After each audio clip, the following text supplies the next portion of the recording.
أعوذ بالله من الشيطان الرجيم بسم الله الرحمن الرحيم الحمد لله المحمود بنعمته المعبود بقدرته المطاع بسلطانه المرغوب إليه فيما عنده النافذ أمره في أرضه وسمائه الذي خلق الخلق بقدرته وميزهم بأحكامه وأعزهم بدينه والصلاة والسلام على من أرسله لتزكية العباد وهدايتهم إلى طريق السداد سيد المرسلين وخاتم النبيين أبي القاسم محمد اللهم صل على محمد وآل محمد وعجل فرجه وعلى أهل بيته الطيبين الطاهرين المعصومين أما بعد فقد قال الله سبحانه وتعالى في كتابه المحكم وبيانه المتقن بسم الله الرحمن الرحيم يسبح لله ما في السماوات وما في الأرض الملك القدوس العزيز الحكيم هو الذي بعث في الأميين رسولا منهم يتلو عليهم آياته ويزكيهم ويعلمهم الكتاب والحكمة وإن كانوا من قبل لفي ضلال مبين لم ترسل اللهم صل على محمد وآل محمد وعجل فرجه محترم سامعین، میرا موضوع سخن فلسفہ تسبیح الہی ہے، ماشاءاللہ واہ واہ اس لیے میں نے سرنامہ کلام میں سورہ جمعہ کی 2 پہلی آیتوں کی تلاوت کرنے کا شرف حاصل کیا ہے۔ ماشاءاللہ پہلی آیت میں ذات کبریاء کی تسبیح کے اسباب کے اعتبار سے 5 اوصاف ذکر کیے گئے ہیں، اور ان 5 اوصاف میں سے جو آخری 5واں وصف ہے وہ میرا موضوع سخن ہے۔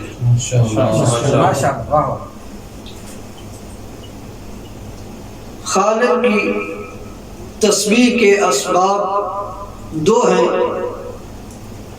یا تو اس کا کمال ذاتی ہے یا کمال وصفی ہے، لیکن ہماری آج کی گفتگو خالق کبریاء کی کمال وصفی کے اعتبار سے، اور ان 2 آیتوں میں سے پہلی آیت میں خالق کائنات کے 5 اوصاف ذکر ہوئے ہیں اور دوسری آیت میں ذات کبریا کے محبوب کے 5 اوصاف ذکر ہوئے ہیں۔ تو خالق کائنات ارشاد فرما رہا ہے یسبح للہ ما فی السماوات وما فی الارض الملک القدوس العزیز الحکیم، جو چیز بھی زمین و آسمان میں ہے وہ خالق کی تسبیح کر رہی ہے اور کرتی رہے گی۔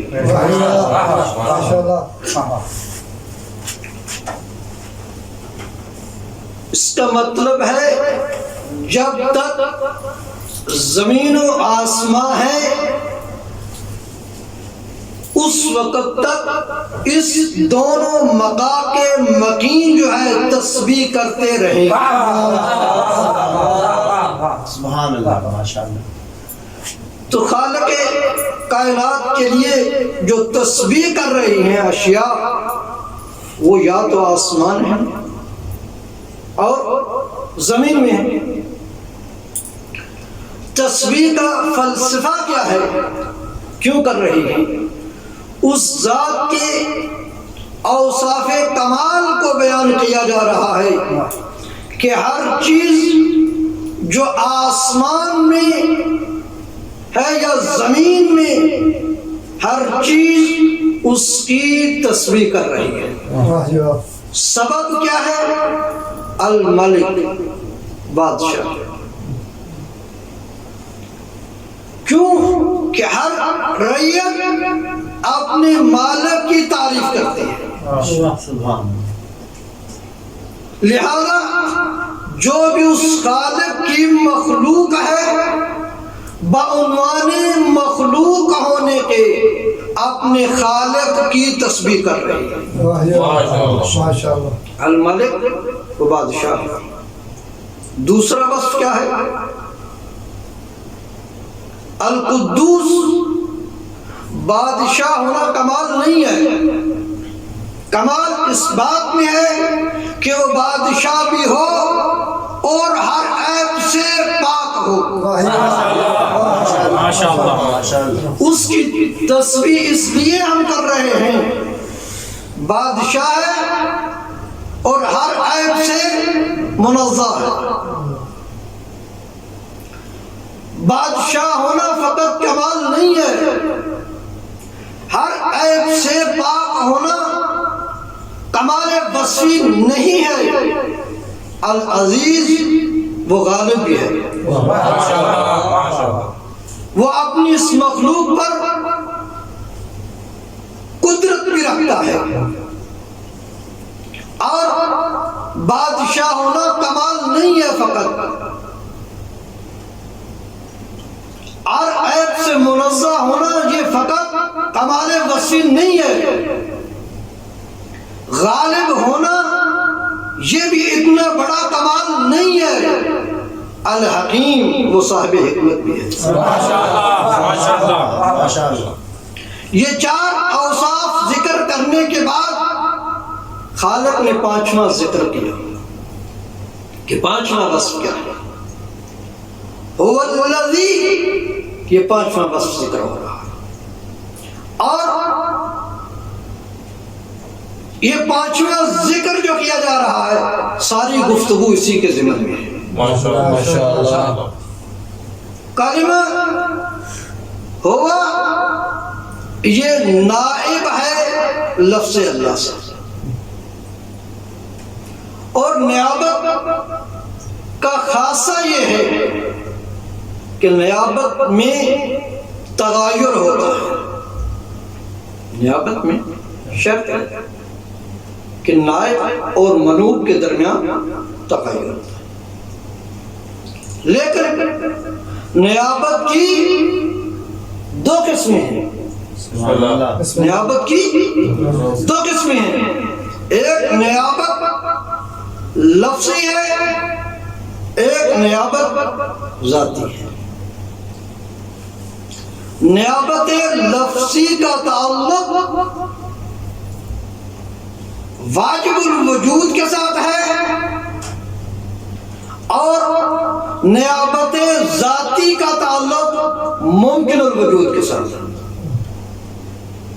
کیوں کہ نیابت کا یہ خاصہ ہے کہ اس میں تغیر شرط ہے۔ کیوں؟ خالق کی ذات میں تغیر نہیں ہے، اس لیے وہاں پر نیابت ذاتی نہیں ہے، وہاں نیابت لفظی ہے۔ وہاں پر نیابت لفظی ہے، یعنی لفظ کا نائب ہے۔ یہاں پر اس آیت میں یسبح للہ سے نائب ہے ہوا، یعنی اللہ کے جو اوصاف پہلی آیت میں بیان کیا گیا ہے وہ 4 ہے۔ 5واں وصف جو ذکر کیا گیا ہے الذی کے عنوان سے، لہذا یہاں پر ہوا لفظ اللہ سے نائب ہے،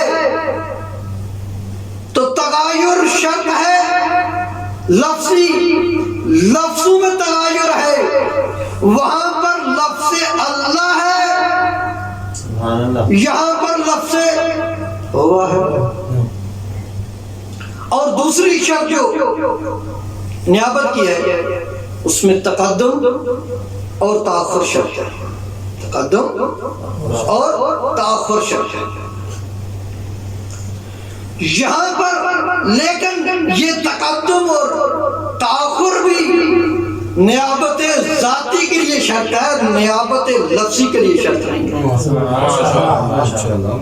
اس لیے ہوا کو لفظ اللہ پر مقدم کیا جائے تو مخالفت لازم نہیں آئے گی، اگر لفظ اللہ کو ہوا پر مقدم کر دیا جائے تو اس سے کوئی مخالفت لازم نہیں آئے گی۔ اس لیے خالق نے یہ بتا دیا سورہ اخلاص میں، ہوا کو مقدم کر دیا، لفظ جلالہ کو مؤخر کر دیا۔ اس آیت میں لفظ اللہ کی نیابت لفظ ہوا کر رہا ہے، لیکن سورہ اخلاص میں لفظ ہوا کی نیابت اللہ کر رہا ہے۔ کیوں؟ اس لیے ہوا ہے، اللہ ہوا ہے، وہ اللہ ہے اور اللہ وہ ہے، کیونکہ اس کی ذات میں تغیر نہیں ہے، جبکہ اس کی ذات میں تغیر نہیں ہے تو لفظ میں فقط تغیر ہے۔ سبحان اللہ۔ گویا اس آیت میں کلمہ ہوا موصوف ہے، جیسے پہلی آیت میں لفظ اللہ موصوف ہے تو دوسری آیت میں ہوا موصوف ہے، تو گویا کہ یہ نیابت کر رہا ہے کس کی؟ لفظ اللہ کی۔ گویا اللہ الذی پڑھا جائے آیت کے عنوان سے نہیں، عبارت کے عنوان سے، تو اس سے معنی میں کوئی فرق لازم نہیں ہے۔ تو بات نیابت کی چلی ہے، یہ تھی نیابت لفظ۔ دوسری قسم ہے نیابت ذاتی۔ نیابت ذاتی کی خصوصیت یہ ہے کہ اس میں بھی تغیر ہوتا ہے، اور دوسری شرط اس میں یہ ہے کہ تقدم اور تاخر، منوط مقدم ہوگا، نائب مؤخر ہوگا۔ تیسری شرط یہ ہے اتحاد ذاتی، تغیر ذاتی ہوگا، تغیر ذاتی ہوگا اور اتحاد وصفی ہوگا۔ تغیر ذاتی ہوگا، اتحاد وصفی ہوگا۔ اس بات کو سمجھنے کے لیے ہمیں شب ہجرت کی طرف جانا پڑے گا۔ ماشاء اللہ کہ تغایر ذاتی شرط ہے کہ دو ذاتوں میں تغایر ہونا شرط ہے. مصطفیٰ کی ذات اور ہے، مرتضیٰ کی ذات اور ہے. لیکن اتحاد وصفی ہے اور اس کی خصوصیت یہ ہے اتحاد ذاتی کی کہ شب ہجرت مصطفیٰ جب مرتضیٰ کو اپنی بستر پر سلا کے گئے، مرتضیٰ بن کے سوتا رہا، دیکھنے والے مصطفیٰ دیکھتے رہے.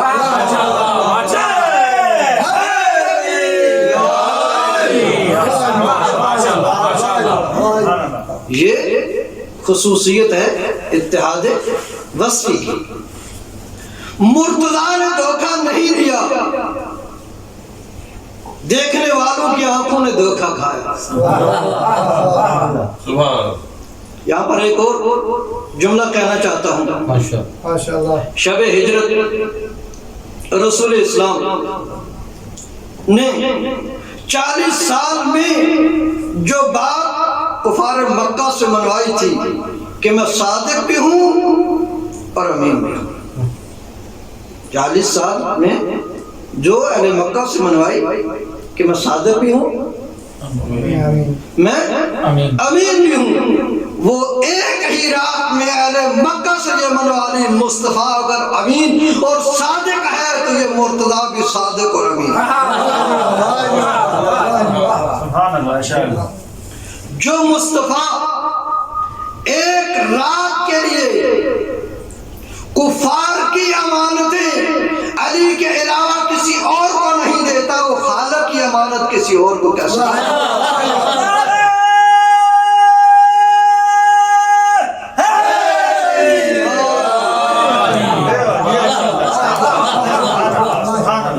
جو مصطفیٰ اپنی زندگی میں کفار کی امانتیں علی کے علاوہ کسی اور کو نہیں دیتا، وہ اللہ کی امانت کسی اور کو کیسے دیتا؟ کیوں؟ خالق کائنات کا حبیب فرماتا ہے یا علی انت منی بمنزلت ہارون من موسیٰ الا انہ لا نبی بعدی. علی تجھ کو مجھ سے وہی نسبت ہے جو ہارون کو موسیٰ سے، جو ہارون کو موسیٰ سے. تو رسالت اور خلافت یہ منصب الہیہ ہے، یہ منصب الہیہ ہے. موسیٰ 40 راتوں کے لیے طور پر گئے تو خلافت کس کو دے کے گئے؟ ہارون کو. کیوں؟ خلافت عنوان ایسا ہے جو نبوت کے لیے بھی استعمال ہوتا ہے اور امامت کے لیے بھی استعمال ہوتا ہے.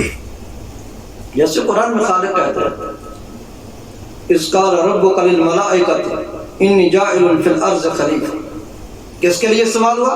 آدم کے لیے. تو گویا عنوان خلافت نبوت کے لیے استعمال ہوا ہے. اور جو رسول اسلام فرما رہے ہیں یا علی انت منی بمنزلت ہارون من موسیٰ الا انہ لا نبی بعدی، یعنی نبوت کی نفی کر کے جا رہا ہوں، خلافت کو چھوڑ کے جا رہا ہوں. یہ منصب، یہ اللہ کی امانت تھی میرے پاس. میں خلیفہ بھی تھا، میں نبی بھی تھا، میں رسول بھی تھا، لیکن نبوت کی نفی کر کے جا رہا ہوں، خلافت تجھے دے کے جا رہا ہوں. تو جو رسول کافروں کو اپنی کافروں کی امانتیں علی کے علاوہ نہیں دے کے جا سکتا، وہ اللہ کی امانت علی کے علاوہ کسی کو کیسے دے کے جا سکتا؟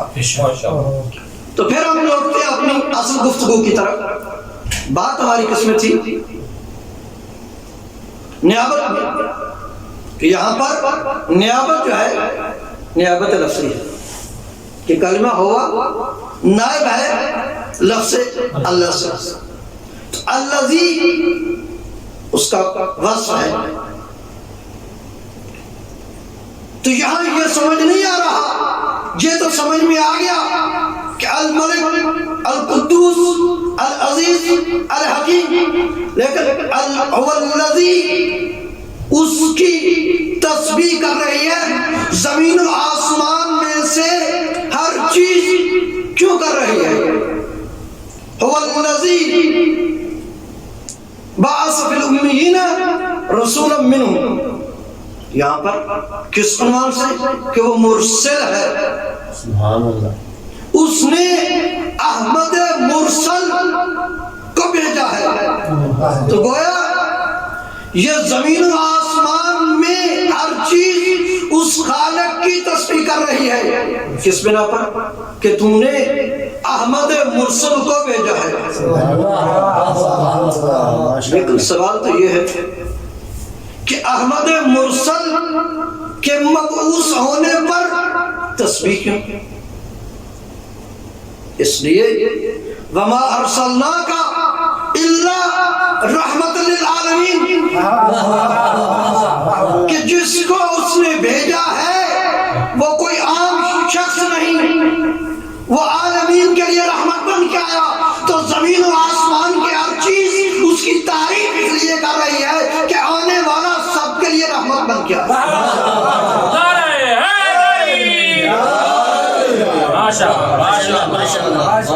تعریف کس بنا پر؟ کہ آنے والا رحمت بن کے آیا. تو رحمت کا خاصہ یہ ہے جہاں پر رحمت ہوتی ہے وہاں پر عذاب نہیں ہوتا.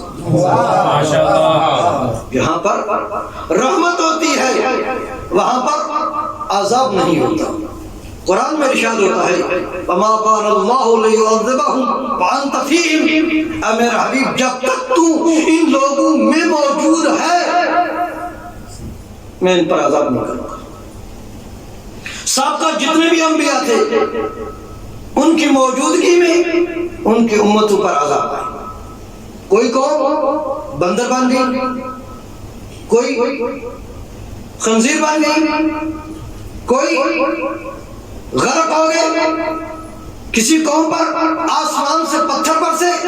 لیکن میرا حبیب تیری خصوصیت یہ ہے جب تک تو ان میں موجود ہوگا میں عذاب نہ کروں. خالق نے گارنٹی دے دی میرا حبیب جب تک تو ان میں ہے میں عذاب نہیں کروں. لیکن اسی خالق نے پھر بتا دیا اے میرا حبیب جب تک تو ان میں موجود ہے میں عذاب نہیں کروں گا. اگر کوئی دشمن ولایت علی ہو، اگر کوئی دشمن ولایت علی ہو اور اگر مجھ سے عذاب نہ مانگے تیرے وجود کے صدقے میں عذاب نہیں کروں گا.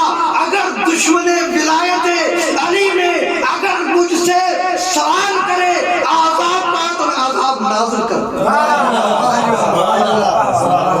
پھر میں اپنے اس قانون کو بھی توڑ دوں گا. سأل سائل بعذاب واقع، کہ جب کوئی دشمن علی تیری موجودگی میں بھی اگر سوال کرے گا مجھ سے تو میں اس پر عذاب دوں. تو گویا خالق کی تسبیح کر رہی ہیں زمین و آسمان میں سے ہر چیز کہ اس ذات نے رحمت للعالمین کو مبعوث کر کے بھیجا ہے. هو الذی بعث فی الامیین رسولا منہم. تو پہلا وصف اس احمد مرسل کا کیا ہے؟ وہ رسول ہے. پہلا وصف کیا ہے؟ وہ رسول ہے. دوسرا وصف کیا ہے؟ امی ہے. اور یہ وصف جو ہے رسول اسلام کے القاب فخریہ میں سے، رسول کے القاب فخریہ میں سے مقامی فخر پہ استعمال ہوتا ہے. قرآن نے النبی الامی کہا ہے، زیارات میں یہ لفظ استعمال ہوتا ہے النبی الامی. لیکن بعض لوگ کہتے ہیں کہ امی کا معنی ان پڑھ ہے، امی کا معنی ان پڑھ ہے۔ تو سوال یہ ہے آیا نبی ان پڑھ ہے، جاہل ہے، جہالت میں فخر نہیں، ان پڑھ ہونے میں فخر نہیں؟ اگر کسی شخص کو کہیں کہ تو جاہل ہے، تو ان پڑھ ہے، کیا وہ خوشی محسوس کرے گا؟ نہیں، ناراض ہوگا۔ اس کا مطلب ہے عام شخص بھی جہالت اور ان پڑھی کے وصف کو قبول نہیں کرتا۔ تو کیا خالق کی ذات اپنے حبیب کے لیے یہ لفظ اس لیے استعمال کرے گا کہ وہ ان پڑھ ہے؟ نہیں۔ اس کا مطلب یہ ہے کہ ہم نے قرآن میں دقت نہیں کی، قرآن میں دقت نہیں کی۔ کیوں؟ کہ قرآن مجید میں سورہ بقرہ میں ارشاد ہوتا ہے وَمِنْهُمْ أُمِّيُّونَ لَا يَعْلَمُونَ الْكِتَابَ، کہ ان میں سے بعض ایسے ہیں لا يعلمون الکتاب، وہ کتاب کو نہیں جانتے۔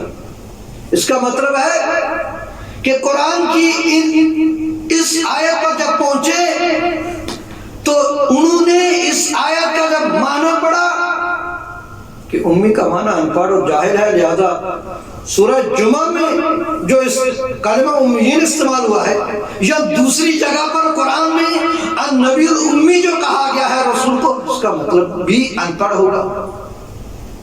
اسی لیے خالق کائنات نے سورہ محمد میں اس آیت کو کوٹ کیا افلا یتدبرون القرآن ام علی قلوب اقفالها، کیا تم قرآن میں تدبر نہیں کرتے؟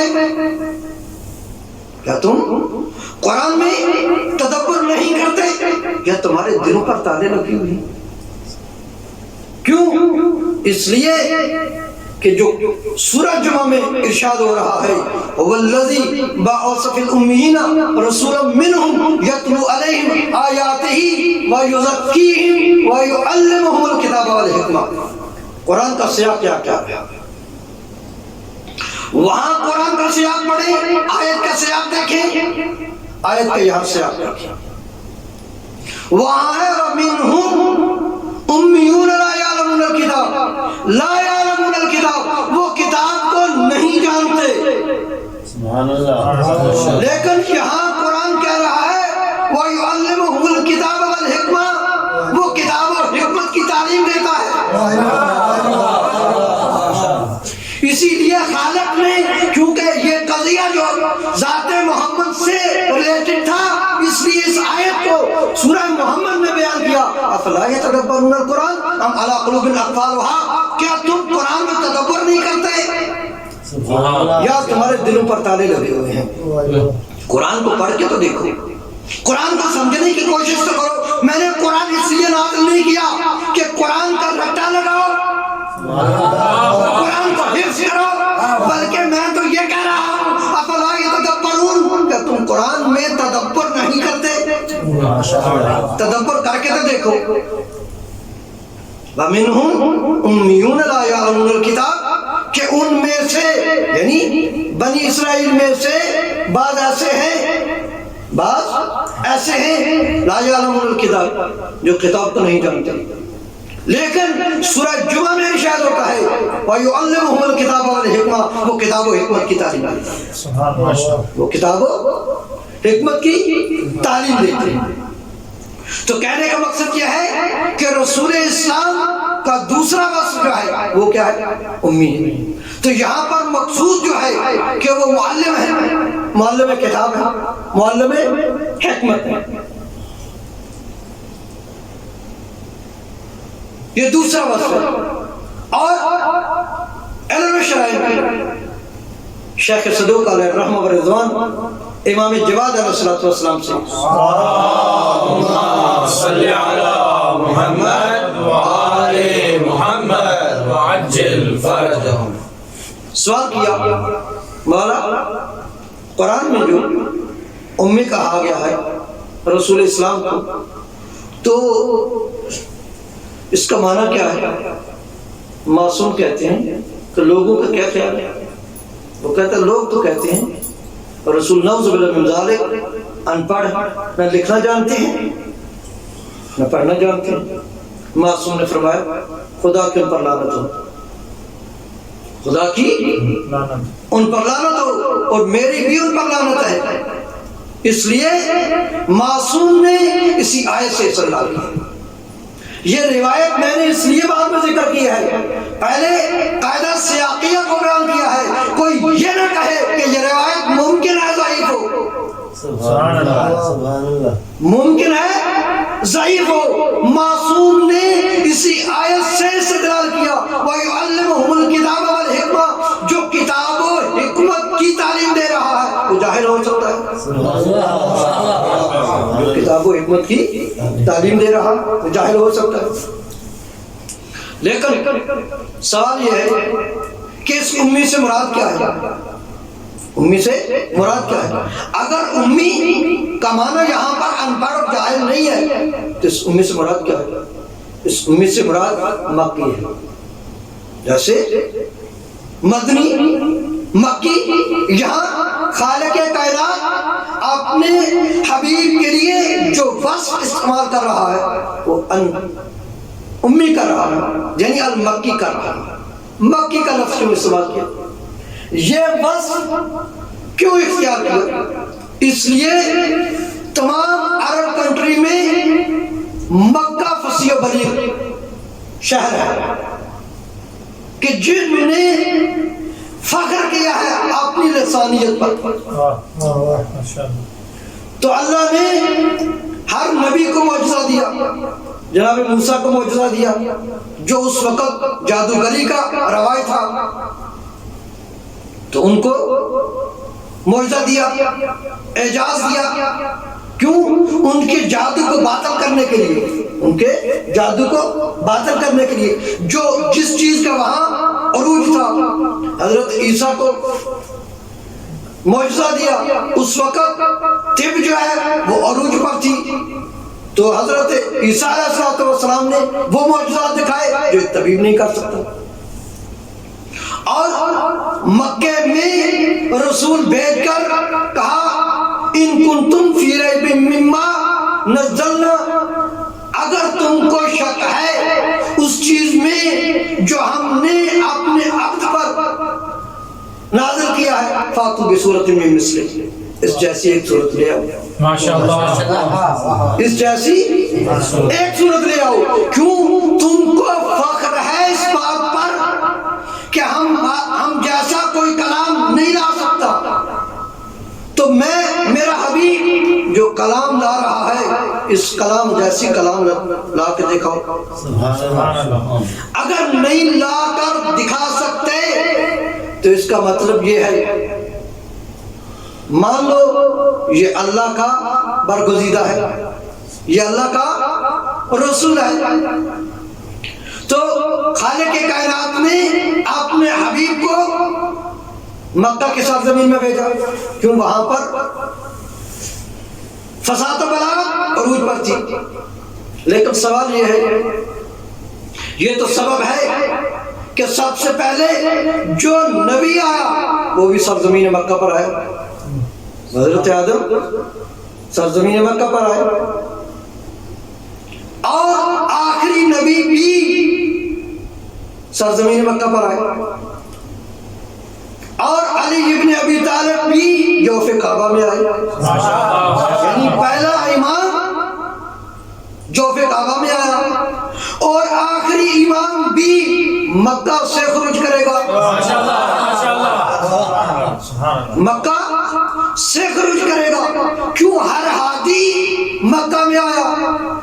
اس لیے سب سے پہلی جو زمین بچائی گئی وہ سرزمین مکہ تھی, اور رسول کو بھیجا ہی اس لیے گیا. برائے خوشنودی امام زمانہ بلند تر صلوات. اللہم صلی علی محمد وآل محمد وعجل فرجهم. تو خالق کائنات نے ہر ہادی کو مکہ کی سرزمین میں کیوں بھیجا؟ اس لیے کہ سب سے پہلے جو زمین بچائی گئی ہے وہ کیا ہے؟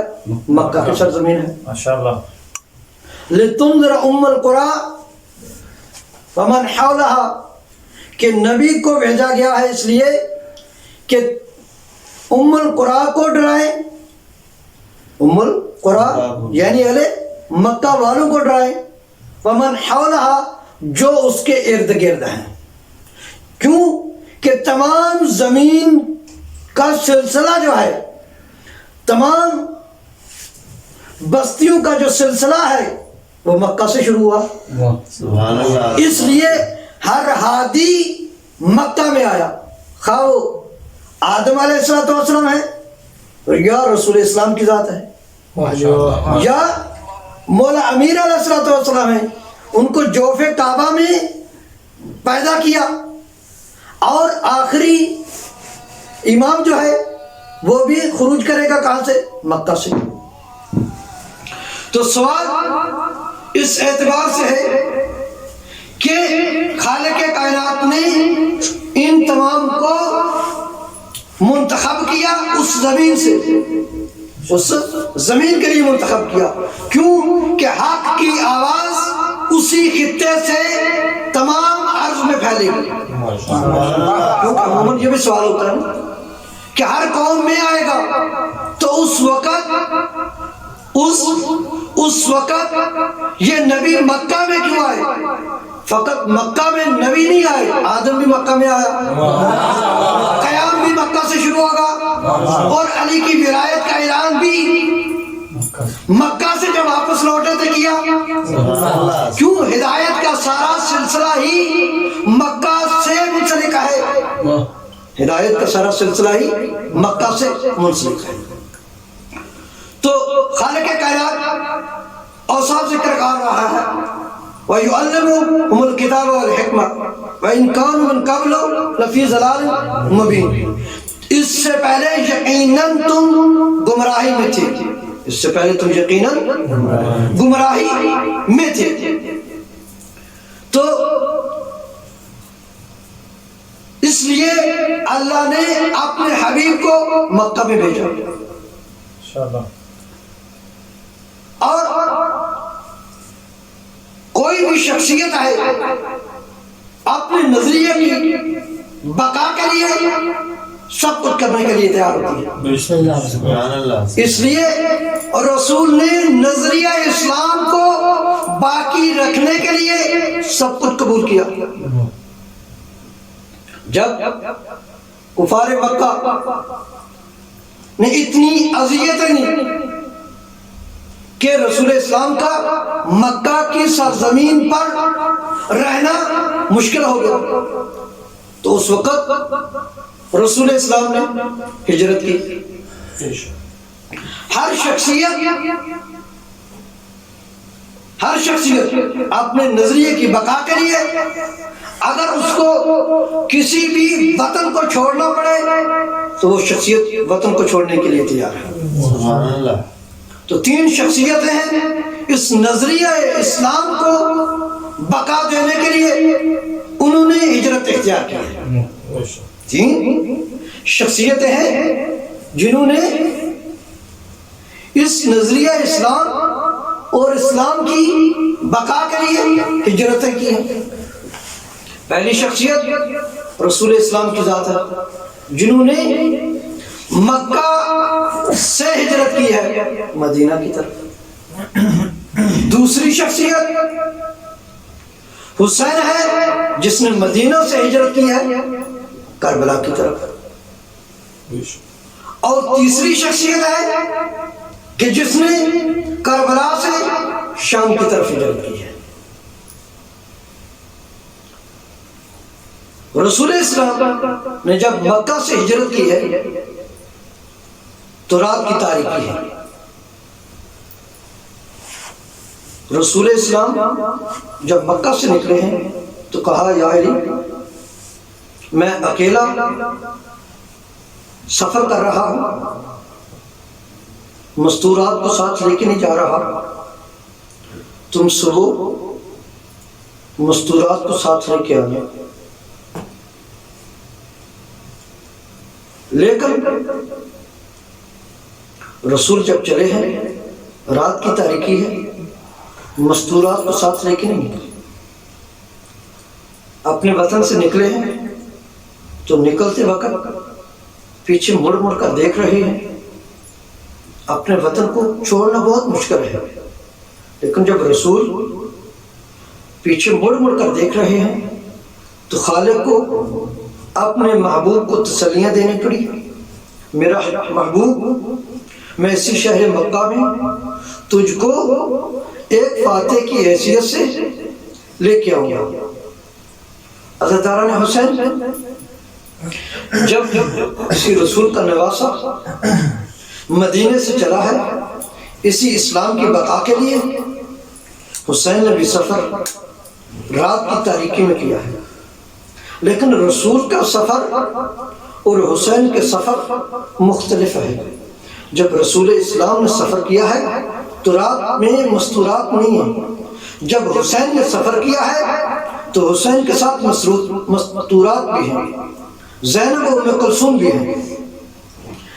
حسین جب مدینے سے چلا ہے تو یقیناً حسین اپنے نانے کی قبر کو مڑ مڑ کر دیکھ رہا ہوگا، اپنی ماں کی قبر کو دیکھ رہا ہوگا، اپنے بھائی کی قبر کو دیکھ رہا ہوگا، مدینہ کو دیکھ رہا ہوگا، لیکن حسین کو تسلیاں دینے والا کوئی نہیں ہے۔ رات کی تاریکی ہے اور جب نکلے ہیں تو زینب ساتھ ہے، اس وقت محمد تیار ہے۔ جب زینب آئی ہے تو بہت ہی اہتمام کے ساتھ پہرے دار، کہیں پر عباس ہے، کہیں پر مسلم بن عقیل ہے، کہیں پر اکبر ہے، کہیں پر قاسم ہے، کہیں پر زین العابدین ہے، اور کہیں پر مولا حسین ہے، اور بہت ہی اہتمام سے وہ زینب کو سوار کرایا ہے، زینب کو سوار کرایا ہے حسین نے۔